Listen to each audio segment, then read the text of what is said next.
Hi Air Signs, Gemini, Libra, and Aquarius. Welcome to ating channel at ito ay inyong daily gabay tarot reading for September 29, 2023. Please be reminded that this is general reading po, so maaari kayo makarelate o hindi, just take what resonates.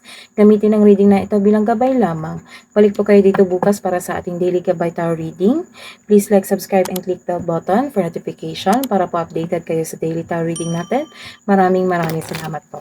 Para po sa gusto magpa-reading, maaari nyo pong makuha ang link nasa description box po ito. Message nyo lang po ako sa messenger. Maraming salamat po. Spirit guys, ano po ang ganap today para po kay Gemini, Libra, and Aquarius ngayon September 29 po. Wow, you are happy kasi nagkaroon ng success. You are feeling warm. Sobrang saya nyo po. Nagkaroon kayo ng panahon sa isang community, sa isang, you are taking time of your culture, nagkaroon ng teamwork. Sa araw na ito, kasama mo yung father mo or male figure sa buhay mo, maaring kapatid, anak na lalaki, or partner mo. Hingi tayo ng advice para po kay Spirit guys, para po kay Gemini, Libra, and Aquarius ngayong September 29 po. Sobrang happy nyo nga. Happiness. Open your heart to joy and delight. Wow. Voyage of the heart. Love flows to you and to you. Let's see your energy today, Spirit guys. Energy po tayo. Gemini, Libra, and Aquarius ngayon September 29.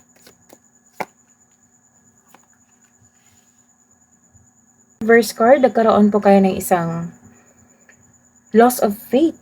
Nagkaroon ng disconnection. Bakit kaya? Nagkaroon ka ng self-doubt. Siguro may nangyari ngayong araw na ito because this is your energy. You are having lack of confidence. Madali kang mag-give up sa isang bagay, sa isang sitwasyon, sa isang problema. Or sa inyong proyekto para sana tapusin yung ginawa mong project. Nagkaroon din dito ng blockages dahil sa kawalan ng tiwala sa iyong sarili. So don't be, yung ginagawa mo ngayon magkakaroon ng success. This is success. So nakalinya po dito. So this is a confirmation na you are satisfied sa inyong proyekto po. So yung ginagawa kasi magkakaroon ng output na magandang output, magandang ani. Opo. Nagkaroon kayo ng success and happiness. Sobrang happy nyo po. So, inspiration is on the way, so don't give up. Your body and soul will heal, but that healing will take time. The advice is be inspired. Dreams do come true. See? Your dreams do come true. Kasi, parating na to sa inyo. Or this is your past emotion and nangyari na to sa inyo yung happiness na inaantay nyo. This is reverse card. Nagkaroon kayo ng disconnection talaga. This is a disconnection of your intuition and this is the clarification po. Nagkaroon talaga ng disconnection sa inyong partner, sa inyong close friends, gano'n. Nagkaroon ng blockages dahil sa hindi nakinig sa intuition. So, trust your intuition that because with your intuition, it will guide you to the right path. Wala kang believe sa iyong sarili. The advice is this is the time to reconnect to yourself, to your intuition, to your energy. Listen to your intuition. Redirect your energies. Trust that if the door isn't opening, there may be a better door elsewhere. Yes, kasi nagkaroon ka ng chances dito opportunity. This is a success. Siguro, yung nagbigay ng tulong sa'yo ay lalaki. Lalaki sa buhay mo. Spirit guys, ano po ang ganap today para sa career and money ni Gemini, Libra, and Aquarius ngayong September 29?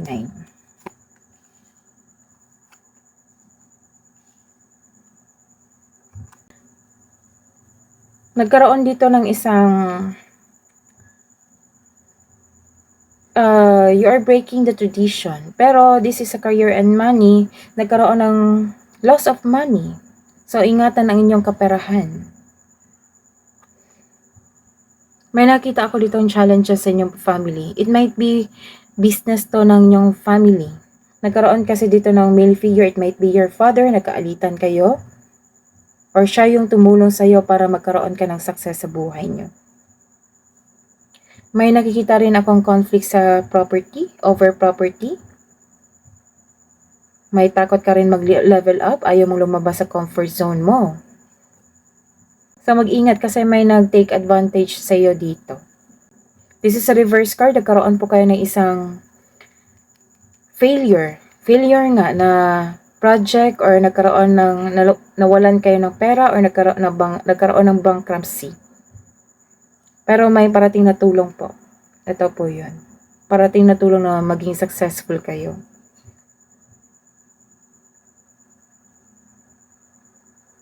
May ma-end na cycle at dahil nito ay hindi ka ready sa changes. Kasi nagkaroon ng pagkabigo dito sa plano mo eh.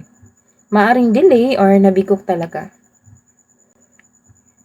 You are ready to move on. Pero may blockages talaga. Sobrang lungkot nyo po. Or nagkaroon kayo ng disappointment. Oo. Let's see your love and romance, self-love and partnership, romance.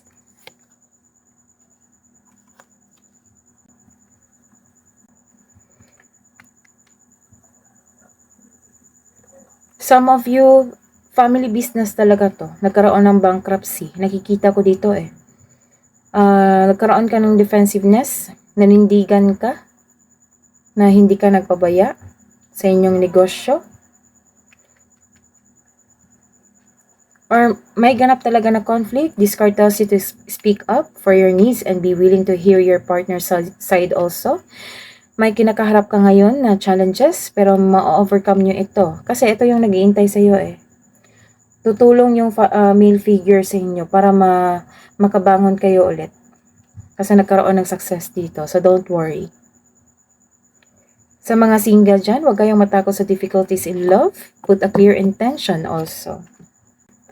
This is success. Success, success. So, tabi natin siya. Success kasi nagkaroon ng nagkaroon kayo ng community eh.